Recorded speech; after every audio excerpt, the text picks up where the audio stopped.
샬롬. 한 주간도 평안 가운데 잘 지내셨는지요? 시련의 시간들의 연속이지만 그래도 보고 싶은 마음을 담아서 또 하나님의 이름의 영광을 돌리고자 소원하는 그 마음으로 오늘도 수요 예배를 온전히 성공하기를 주님의 이름으로 소원합니다. 기도하겠습니다. 살아계신 하나님 아버지, 시련의 연속의 시간들로 이어지는 이때에 우리 하나님께서 속히 임재하여 주셔서 위로하여 주옵소서. 이 모든 유경을 속히 거두어 주옵소서. 그러므로 함께 모여 예배하고 주님께 영광의 찬미를 돌릴 수 있는 아름다운 예배 회복을 이루게 하여 주옵소서. 이 고난주간에 주님의 발자취를 돌아보게 하여 주시고 일평생 주님과 함께 할 수 있는 복된 삶이 될 수 있도록 우리의 영혼과 우리의 모든 삶에 성령으로 견인하여 주시옵소서. 오늘도 주시는 은혜 가운데 우리 모두가 주의 영광 중에 나아가기를 소원하옵고 예수 이름으로 기도하옵나이다. 아멘. 우리 함께 부를 찬양은 찬송 487장입니다. 죄짓 맡은 우리 구주 함께 찬양하겠습니다. 487장입니다.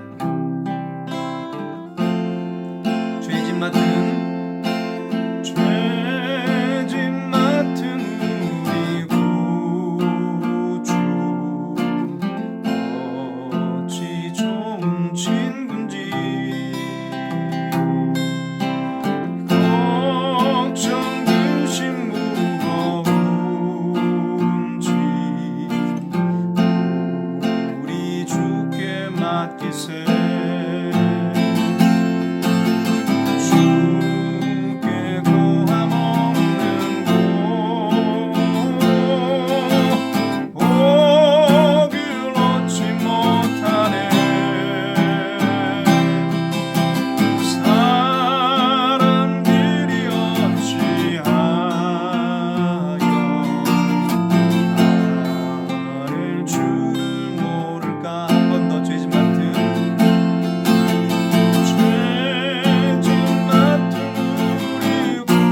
일평생의 주님과 동행함으로 주 예수 그리스도의 풍성한 은혜를 힘입는 아름다운 발걸음이 되시기를 주 이름으로 축복합니다.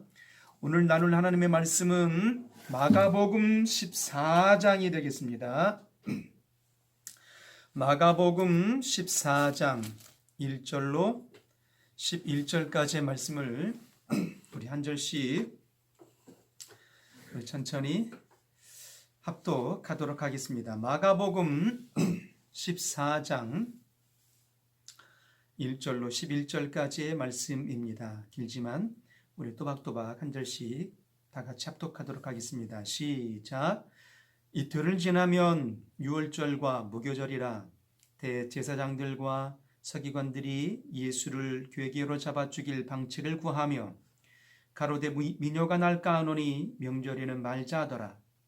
예수께서 베다니 문둥이 시몬의 집에서 식사하실 때에 한 여자가 매우 값진 향유 곧 순잔한 나드 한 옥합을 가지고 와서 그 옥합을 깨뜨리고 예수의 머리에 부으니 어떤 사람들이 분내어 서로 말하되 무슨 의사로 이 향유를 허비하였는가? 이 향유를 300데나리온 이상에 팔아 가난한 자들에게 줄 수 있었겠도다 하며 그 여자를 책망하는지라. 예수께서 가라사대 가만두어라. 너희가 어찌하여 저를 괴롭게 하느냐? 저가 내게 좋은 일을 하였느니라. 가난한 자들은 항상 너희와 함께 있으니 아무 때라도 원하는 대로 도울 수 있거니와 나는 너희와 항상 함께 있지 아니하리라. 저가 힘을 다하여 내 몸에 향유를 부어 내 장사를 미리 준비하였느니라. 내가 진실로 너희에게 이르노니 온 천하에 어디서든지 복음이 전파되는 곳에는 이 여자의 행한 일도 말하여 저를 기념하리라 하시니라. 열둘 중에 하나인 가룟 유다가 예수를 넘겨주려고 대제사장들에게 가매 저희가 듣고 기뻐하여 돈을 주기로 약속하니 유다가 예수를 어떻게 넘겨줄 기회를 찾더라. 아멘.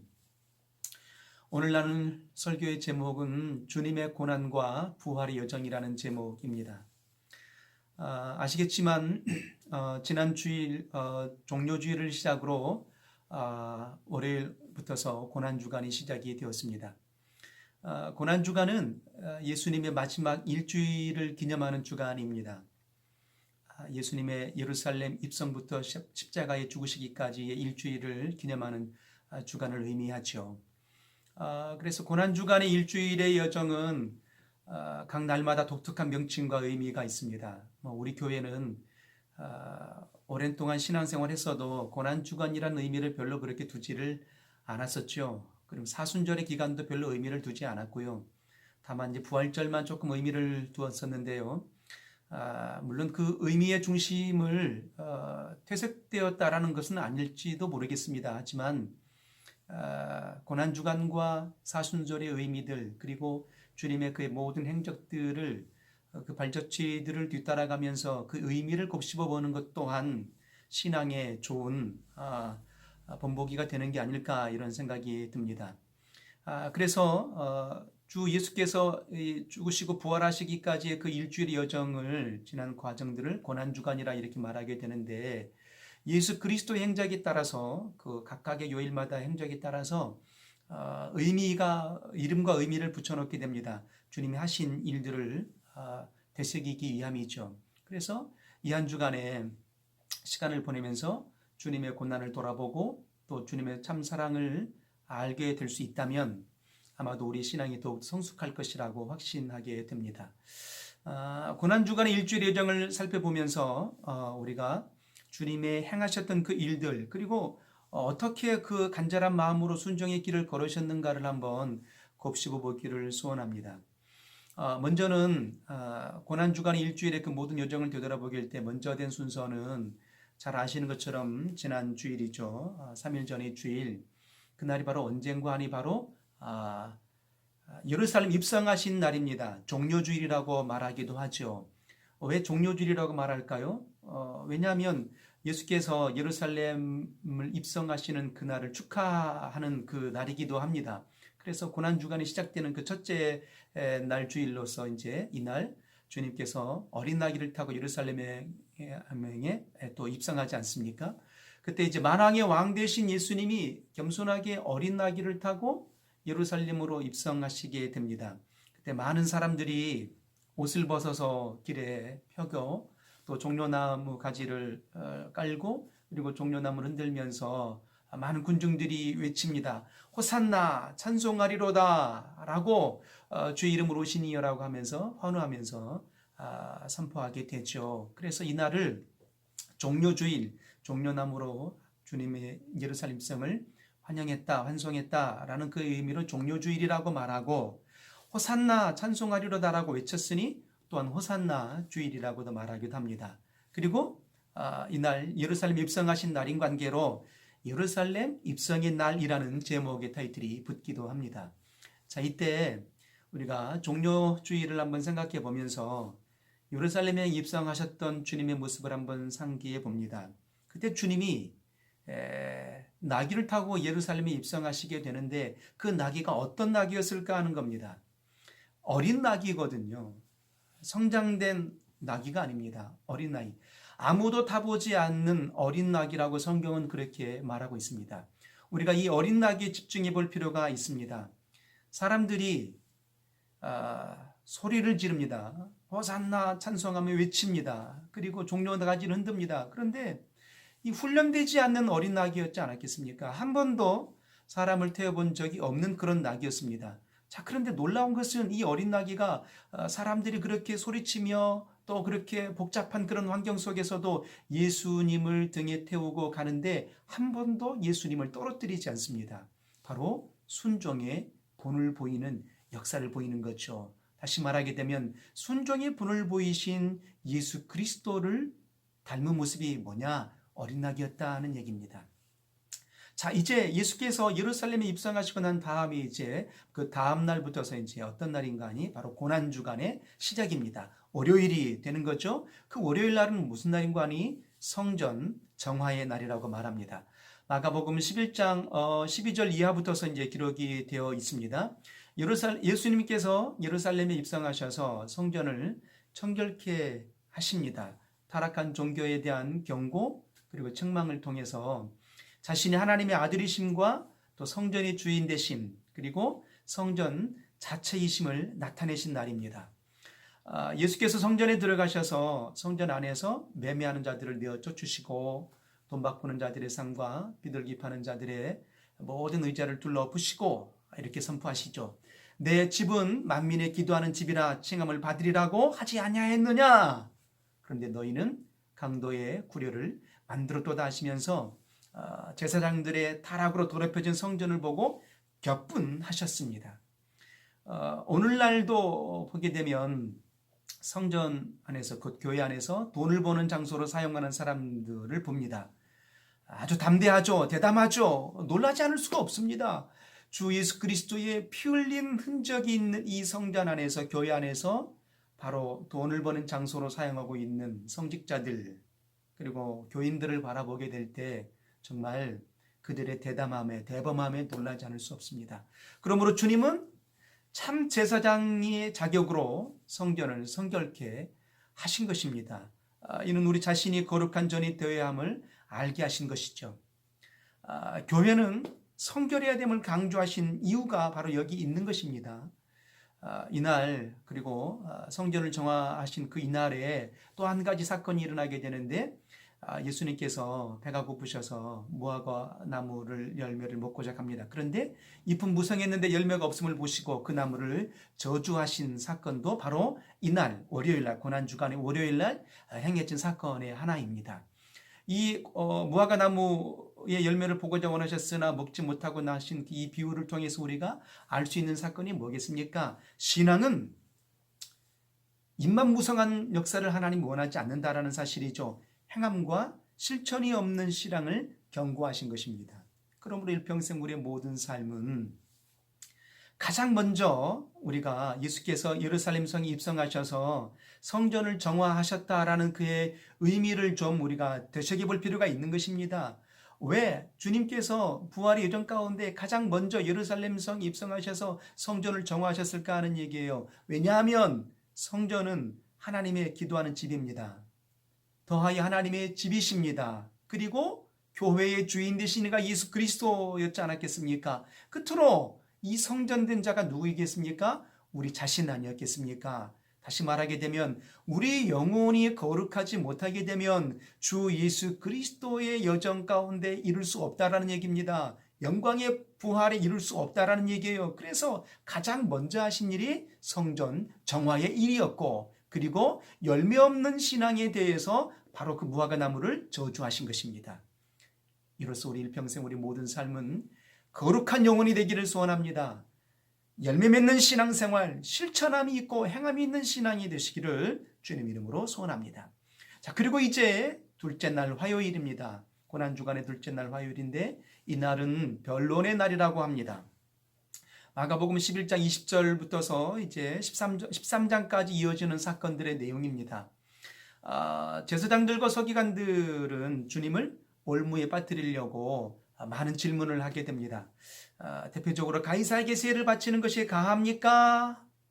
부활이 있습니까? 라고 수많은 종교 문제 그리고 정치적인 문제까지도 주님을 향하여서 올무에 빠뜨리려고 질문을 던지게 되는 거죠. 이때 주님은 권위를 가지시고 대답하십니다. 그 논쟁에 하나도 흐트림이 없이 그들에게 아주 명확한 답변을 내놓게 됩니다. 그리고 예수님은 자신을 모함하기 위해서 서기관들이 질문을 던지는데 계명 중에 첫째가 무엇입니까? 라고 묻는 그 질문 속에 주님은 이렇게 대답을 하십니다. 마음을 다하고 목숨을 다하고 뜻을 다하고 힘을 다하여 하나님을 사랑하고 내 이웃을 내 몸과 같이 사랑하라고 답변하여 주셨습니다.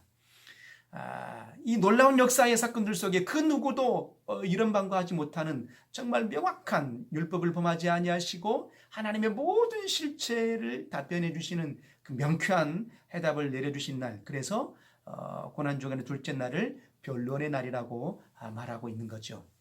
그리고 난 다음에 이제 그 변론을 끝내고 나신 이후에 주님께서는 그 모든 질문에 지혜롭게 대답을 하시고 감람산에 올라가게 되십니다. 그곳에서 성전을 보면서 예루살렘 성을 보면서 이제 유명한 감람산 설교를 행하십니다. 바로 요한복음 15장, 16장, 17장의 그 모든 내용들이 바로 이러한 내용들일 수 있습니다.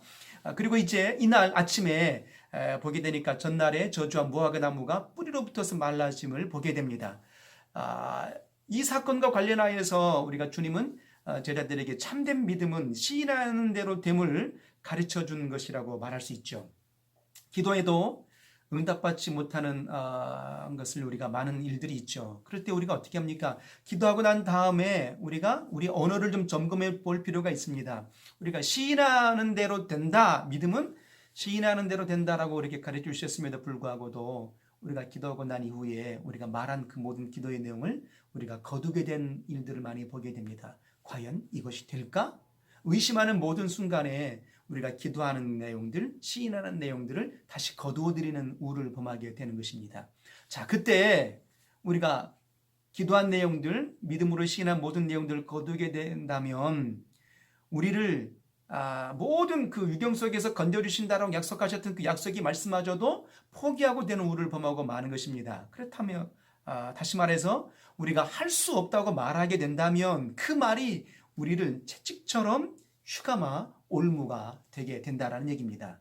그러나 우리가 주 안에 살 수 있다라고 믿음으로 고백할 수 있다면 그 마음대로 그 믿음대로 시인하는 대로 지킬 수 있다면 우리는 일평생 주님의 영광을 보게 될 것입니다. 할렐루야. 자, 그리고 이제 고난주간 셋째 날 수요일입니다. 이 수요일은 사랑과 배신의 날이라고 말합니다. 오늘 우리가 읽었던 본문 14장의 내용입니다. 이날은 옥합을 깨뜨린 한 여인의 사랑이 있었죠. 그리고 가룟 유다에 바로 이어서 배신을 당하는 모습이 나오게 됩니다. 특히 이제 여인의 이야기는 계산을 초월한 참된 헌신을 우리에게 가르쳐 줍니다. 오늘 본문의 사건에 아주 자세히 나와 있죠. 특별히 우리 개혁 이전에 우리가 성락교인들은 헌신에 관하여서 집중적으로 다뤘던 내용이 본문 중에 한 가지가 이 본문 아니었겠습니까?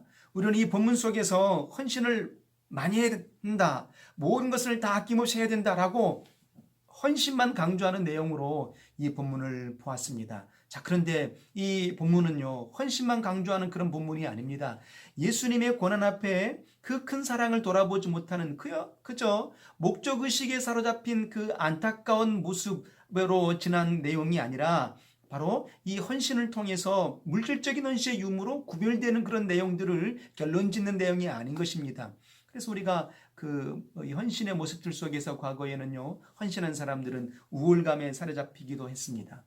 그리고 헌신하지 못하는 분들은 정말 자괴감에 부끄러워서 고개를 들지도 못하는 그런 안타까운 모습도 있었지 않았겠습니까? 자, 그런데 우리가 한번 생각해 봐야 됩니다. 누구에게나 다 주님을 사랑하는 마음이 있다면 그 중심 속에 강요가 없는 상태에서 자발적으로 헌신하고 싶을 때가 있는데, 그때 성령께서 우리를 감동하시는 대로 정말 겸손하게 응하게 된다면 그건 하나님이 받으시는 헌신이 될 것입니다. 이런 자원함의 헌신을 우리가 보아야 되는데, 과거에는 헌신하면 복 받습니다, 그러므로 무조건 헌신해야 됩니다, 이것만 배웠던 거죠. 그런데 이 본문 속에서는요, 이 여인이 헌신하게 된 내용은 오늘 본문 속에서는 마리아라는 한 사람만 나오게 됩니다. 그런데 동일한 장면을 요한복음에 보게 되면 동일한 사건이 나오게 되는데요. 그때에는 이 향유옥합을 부은 이 여인만 나오는 것이 아니라 죽은 나사로도 예수와 함께 있는 장면을 보게 됩니다. 이 사건 속에요. 이 등장한 인물 속에. 그러면 죽은 나사로는 어떤 사람이었겠습니까?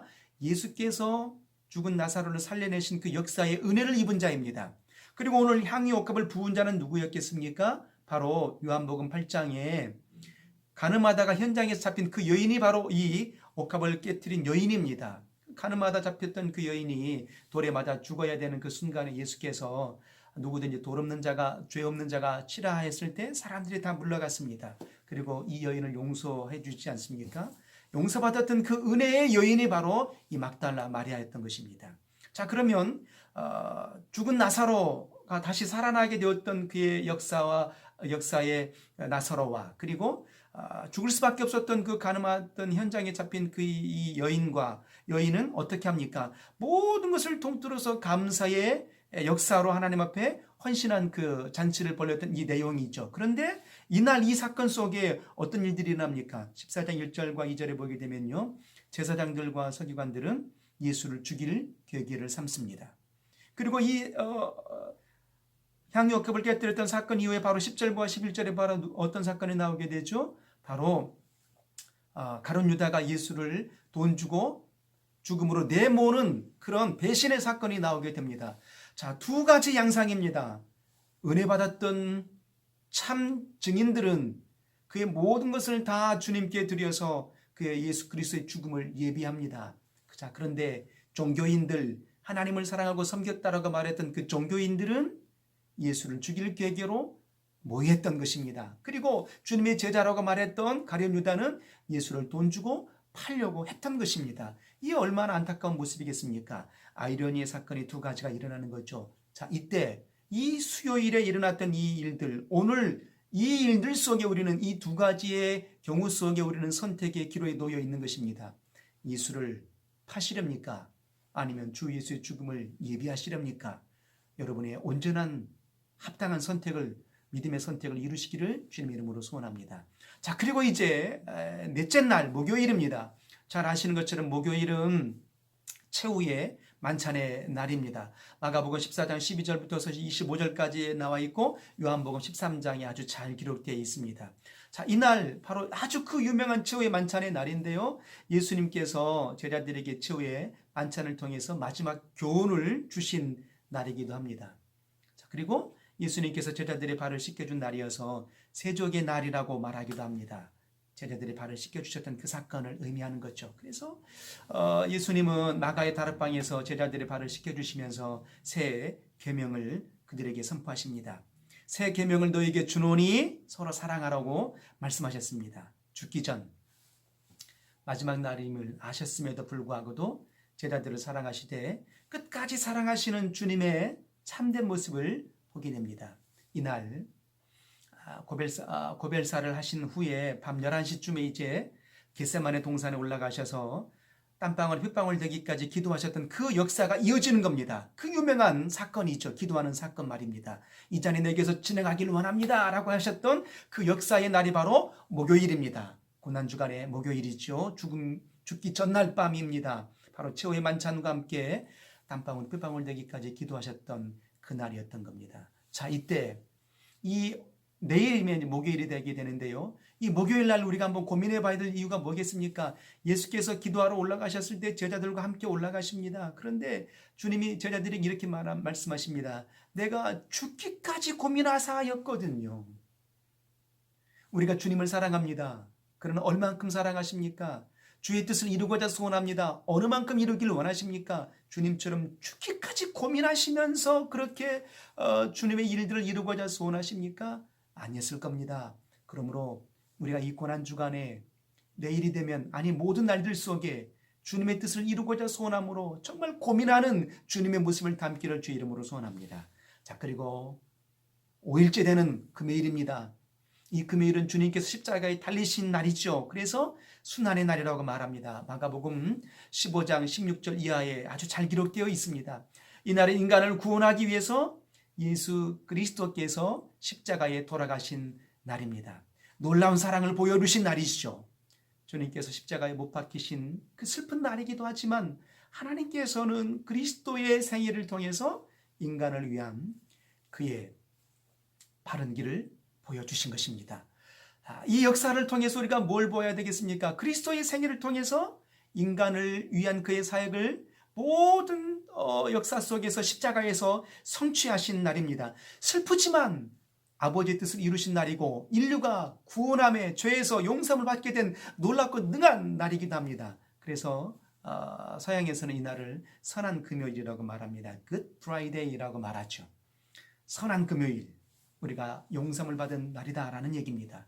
그래서 주님의 십자가는요, 우리의 승리를 위해서 십자가의 삶이 필요함을 가르쳐 주신 것입니다. 내가 죽는 길밖에는 다른 길이 없다라는 것을 십자가의 원리를 통해서 보여주신 것이죠. 그 사람을 변화시키려고 하기보다 내가 죽는 것이 쉽고 바른 길임을 보여주신 것입니다.